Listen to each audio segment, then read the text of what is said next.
You know that feeling, right? It's almost a physical sensation. When you see a headline or you get a letter from the government and your stomach just drops. Oh, yeah. Maybe it's a tax hike that just, it perfectly hits your bracket. Or a new zoning law that says you can't build that shed you've been planning for years. Yay. Your reaction isn't just, polite disagreement. It's visceral. You think, this is wrong. Yeah. This is actually unfair. It is. It's a universal experience. That little flash of moral indignation, it feels personal. It does. But here's the strange part, and this is really where we're starting our deep dive today. Even in that moment of anger, you're probably not thinking that the police officer who has to enforce that rule is a criminal. No. You don't think the tax agent collecting that money is a thief. And deep down, you probably don't think you have the right to just ignore it. And that creates this fascinating tension, doesn't it? You're holding two completely conflicting beliefs at the same time. What are they? One, this law is morally wrong. And two, the government has the moral right to enforce it. Exactly. And that cognitive dissonance is the launchpad for today. We're tackling a book called Political Philosophy, The Puzzle of Legitimate Injustice by Jonathan Quong.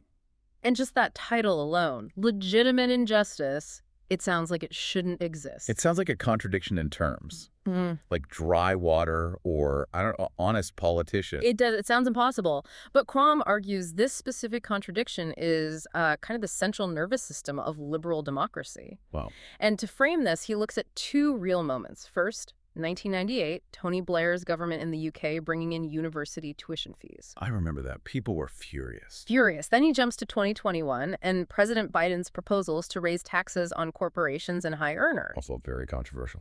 In both cases, the opposition wasn't just technical. They used heavy moral language. The policies were unjust, outrageous, unfair. But, and this is the key, almost nobody claimed the governments were acting illegitimately. Right. Nobody was saying, because this tax is unfair, the social contract is broken, I'm declaring my backyard a sovereign nation. Exactly. And that acceptance of authority, even when we think it's wrong, it reveals this philosophical trilemma, a three-part puzzle where the pieces just don't seem to fit. Okay, I love a good puzzle. So let's break it down. What are the three pieces we're trying to fit together? Okay, so the first piece is an idea from the philosopher John Rawls, that justice is the first virtue of social institutions. The first virtue. The claim is simple. If a law is unjust, it has to be reformed or abolished. Justice is the ultimate standard. It's the North Star. Hard to argue with that. If it's wrong, get rid of it. What's the second piece? The second is a reality check. Unjust laws exist. In any democracy, even a really good one, we are inevitably going to pass laws that are unfair. We're human. We make mistakes. Exactly. So laws will sometimes be bad. Okay, so we've got justice is the goal, and we often fail at that goal. What's the third piece that messes it all up? The third piece is legitimacy. The idea that officials have a moral right to enforce these laws, and we have a duty not to interfere with them, even when the laws are imperfect. And there's the friction. If justice is the first virtue, the most important thing, why do we tolerate piece number three? Why say it's legitimate to enforce a rule that violates piece number one? That is the puzzle of legitimate injustice. How can officials have the right to do wrong, and why do we have a duty to let them? So Quong walks us through how different philosophers have tried to solve this. And he starts with the one that I think, appeals to the rebel in all of us, the justice first approach. Right. This view solves the puzzle by just getting rid of that third claim.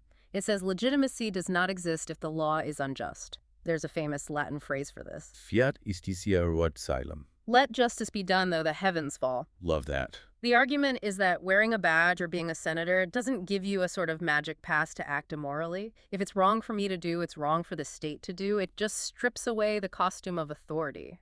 And Quong uses some really great analogies here to show why this feels so intuitive. He introduces us to a guy named Albert. Right, the Albert case. So imagine Albert is in his backyard, growing some harmless weed. He's minding his own business. But his neighbors vote and decide they don't like it. So they threaten to break into his house and take his plants. If that happened, Albert would and should call the cops on his neighbors. They're acting like thugs. You can't just vote in a WhatsApp group to break into someone's house. Exactly. Or take the case of Bianca. She wants to move to a new town to care for her sick grandmother. A noble reason. But the townspeople stop her at the border and say, sorry, we're full. Again, that's not okay. You can't just block someone from moving. That's false imprisonment or something. So the justice first, people ask. If your neighbors can't do this, why can the government? If the state bans a harmless substance or stops peaceful migration, it's doing the exact same thing. The uniform shouldn't change the morality. It's a really compelling argument. It just looks at the raw action. Okay. And I feel like there's a trapdoor here. If we actually lived by this, wouldn't society just immediately implode? That's the huge practical danger. If you accept justice first, you're essentially endorsing vigilantism. Right. It implies that if you think a tax law is unfair, you are morally justified in violently resisting the tax collector, just as you'd resist a mugger. And since we all disagree on pretty much everything, taxes, zoning, you name it, everyone would be resisting everything all the time. Just total chaos. It is. But Quong points out there's a deeper problem with justice first, beyond just chaos. It's about how we see innocent mistakes. He uses the example of Clara. This one is heavy. This is the one that really made me stop and think. Okay, so Clara is accused of a serious crime. The police investigate, and they do a perfect job. The trial is impeccably fair. The jury listens to all the evidence, and the evidence points overwhelmingly to Clara. So the system is working exactly as it should. Right. They convict her, she goes to jail. But here's the twist. Clara is actually innocent. The evidence was planted by the real killer in a way that was impossible to detect. That's the nightmare scenario. So here's the question. Did the jury do something wrong? Well, no. They followed the evidence. They did their duty. You can't blame them for not being psychic. They acted responsibly. Okay. But is Clara suffering an injustice? Absolutely. An innocent person is in a cage. That is the definition of injustice. And that's where justice first just breaks down. The justice first view says if an outcome is unjust, the people enforcing it must be acting wrongly. Oh. So it forces us into a corner. We either have to say the jury acted wrongly, which seems totally unfair to them. Or if, say, Clara suffered no injustice, which is just insane. Exactly. It has no category for an honest mistake. It treats every error like a moral crime, which means the jury members aren't just fallible, they're bad people. And that just feels wrong. Right. So because that leads to vigilantism and can't explain cases like Clara's, Quong moves on. What's the second major theory? This one tries to solve the puzzle by attacking the second claim. The idea that unjust laws even exist. Wait, denying that unjust laws exist? We just talked about unfair taxes and innocent people in jail. That seems like a really hard sell. It does sound strange, but this is the Kantian solution from Immanuel Kant. The argument is very abstract, but it's fascinating. It claims that justice is actually indeterminate without the state. Indeterminate, meaning like it's not defined yet, it's blurry? It means it literally doesn't exist in a usable form. See, Kant argues that true freedom is independence. It's having a secure area where you are the boss of your own stuff, your own body. Okay. But in a state of nature, before government, we have a massive problem. Let me guess. Yeah, You and I disagree on where my property ends and yours begins. exactly. Imagine we're on an island. If Yeah. I draw a line in the sand and say, this coconut tree is mine, and I force you away from it, I'm acting unilaterally. I'm imposing my private will on you. And I'm standing there saying, who made you the king of the island? I didn't vote for you. Precisely. That violates your freedom. Even if I'm right about the boundary, I have no authority to enforce it. So we're stuck. Until the state. The state provides what Kant calls an omnilateral will, a public will. When the state passes a law defining property, it's not just my opinion or your opinion, it's the public structure that makes rights possible. So the argument is, a properly enacted law cannot be unjust, because the law is the very thing that defines what justice is. Precisely. For a Kantian, asking if a legitimate law is unjust is like asking if a bachelor is married. It's a conceptual error. If the authority is legitimate, the law is justice. That feels like a trick. It feels like we're playing word games.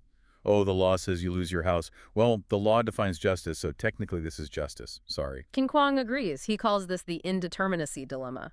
Because think about it. If justice is so vague that we need the state to define everything, then how do we know that slavery is wrong? Right. If the state passed a law tomorrow making slavery legal, the Kantian view would have to say, well, the law defines justice, so I guess slavery is just now, which is monstrous. And no one wants to say that. But if you admit that some things like murder, slavery, or wrong before the law exists, then you're admitting justice isn't indeterminate. And if it's not indeterminate, then the state can violate it. And the whole argument falls apart. We're back to square one. Plus, as you said, it just conflicts with how we talk. I don't think I'm making a grammar mistake when I say that law is unjust. I think I'm stating a moral fact. Okay, so we've struck out twice. What's the third option? This is the instrumental account, which is mostly associated with the philosopher Joseph Raz. Instrumental. So the state is a tool, a means to an end. Exactly. Authority is a service. We obey the state not because it's magic or defines reality, but because it helps us achieve things. Quong uses the doctor at the accident analogy. Okay, walk us through it. There's a bad car crash. Total chaos. You're a bystander. A doctor steps out of the crowd and starts barking orders. You apply pressure. You call 911. And I listen to her. Not because she's my boss, I've never met her, but because she knows what she's doing. Right. By obeying her, you're more likely to save lives than if you just guessed. This is Raz's normal justification thesis. You obey an authority because it helps you do what you already have a reason to do. So with government, we obey traffic laws because it helps us achieve the goal of not dying in a car wreck. It solves a coordination problem. And this is how it solves the puzzle. Since the authority is generally helping us, we should follow its orders even when it makes a mistake. This is the justified mistake. So even if the doctor tells me to hold a bandage and it turns out that wasn't the most important thing to do, I was still right to obey her in the moment. Yes. The official is justified in giving orders to serve the public, and you're justified in obeying to keep the system working. If you stop to debate every order, the patient would die. This sounds pretty solid. It's practical. It explains why we obey flawed governments. But I'm sensing Quong has a problem with this too. He does. He calls it the bridging problem, Hmm. and he illustrates it with a fantastic analogy about ice cream. I love this one. It's so relatable. So a parent has a rule: no sweets after 7 p.m. The goal is to prevent the kids being sleepless and cranky. It's a good rule, generally. Standard parenting, sure. But one night, the kid is just heartbroken, had a terrible day at school. And the parent knows for a fact that tonight a little ice cream would make the kid feel better, and it won't cause sleeplessness. So the general rule is justified. But is there a justification for applying the rule right now in this specific case? That's the question. If the parent enforces the rule just because it's the rule, what are they achieving? Nothing. Denying the ice cream serves no purpose. It's just being mean. It's rigid. Exactly. And Quong argues that following a rule when it clearly fails to achieve its purpose is rule worship. Rule worship. I like that.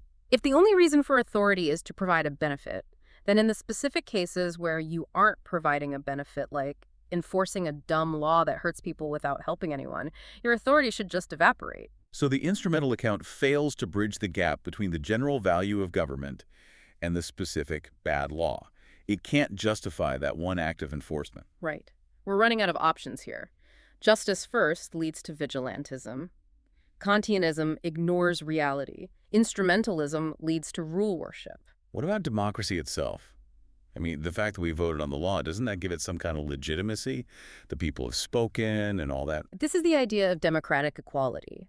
Philosophers like Thomas Cristiano argue that democracy has intrinsic value. It treats us as public equals. So even if the outcome is bad, the process of making it together gives it legitimacy. That's the hope. But Quong points out what he calls the weighing problem. Right. Imagine a Democratic majority votes to unjustly imprison someone. Does the value of equality in the voting process really outweigh the massive harm of the injustice? Oof. Put that way. Yeah. It's a hard sell. Sorry you're in jail for a crime you didn't commit, but hey, at least everyone got a sticker when they voted. Right. It's really hard to see why the procedural value of voting should trump a substantive right like freedom. The math just doesn't check out. So we've gone through all the major theories, and they've all got these big holes in them. So how does Quong solve this? Because he does claim legitimate injustice is a real thing. He does. And his solution starts by accepting something fundamental: the reality of disagreement. That we will never, ever agree on what is just. Never. Intelligent, good faith people will always disagree on taxes, on free speech, on everything. It's not because people are dumb or selfish. It's because justice is just really, really hard. So mistakes aren't just likely, they're inevitable. Absolutely inevitable. And because we live in a society together, we all face a burden.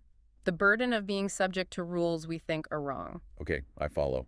We're all stuck in this elevator together, and someone's going to keep pushing the wrong buttons. Quan's argument is that this burden of living under unjust laws needs to be shared. Shared. Well, think about it. If I demanded that the law must always match my personal view of justice, or else I won't obey. You're saying your conscience rules and mine doesn't. I'm demanding that you bear all the burden of our disagreement. If the law goes my way, I'm happy. If it goes your way, I just opt out. That's not fair. That's me acting like the king of justice again. Exactly. So Quong reframes legitimate injustice as a way of sharing our mistakes. Sharing our mistakes. I really like that framing. We submit to democratic authority, not because it's perfect, not even because it's useful. We submit because if we each demand perfection, our own version of perfection, we're just imposing our private views on everyone else. So justice itself actually requires us to make room for injustice. Yes, because that's the only way to treat our neighbors as equals who have the right to be wrong sometimes. That is a fascinating flip. So obeying an unjust law isn't about bowing down to the state. It's about respecting my neighbor's right to have a different opinion and, to win the vote sometimes. Yeah, precisely. If we want to live as equals, we have to accept that sometimes the group will decide to do something we think is a mistake, and we have a duty to share in that mistake, rather than just quitting the game whenever we're losing. It turns the bug of democracy, that it produces bad laws, into a feature, or at least the necessary price of admission. It is the price of treating others as free and equal, rather than as subjects to your own supposedly superior moral judgment. So let's just quickly recap. We started with the puzzle. Why obey laws we hate? We saw that justice first leads to chaos. The Kantian view that the law is justice just feels wrong. And the instrumental view, that it works, fails to explain why we should follow useless, unjust rules. Rule worship. Which leaves us with Quong's proposal, sharing our mistakes. Legitimate injustice is the system dealing with the simple fact that we're all fallible. It's a very humbling conclusion. It suggests being a good citizen isn't just about fighting for what you think is right.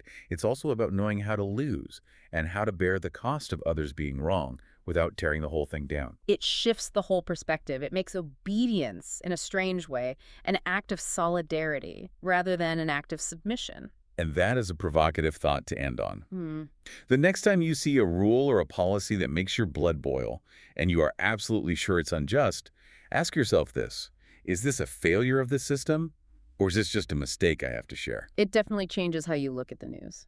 Thanks for joining us on this deep dive into the philosophy of legitimate injustice. We'll see you next time.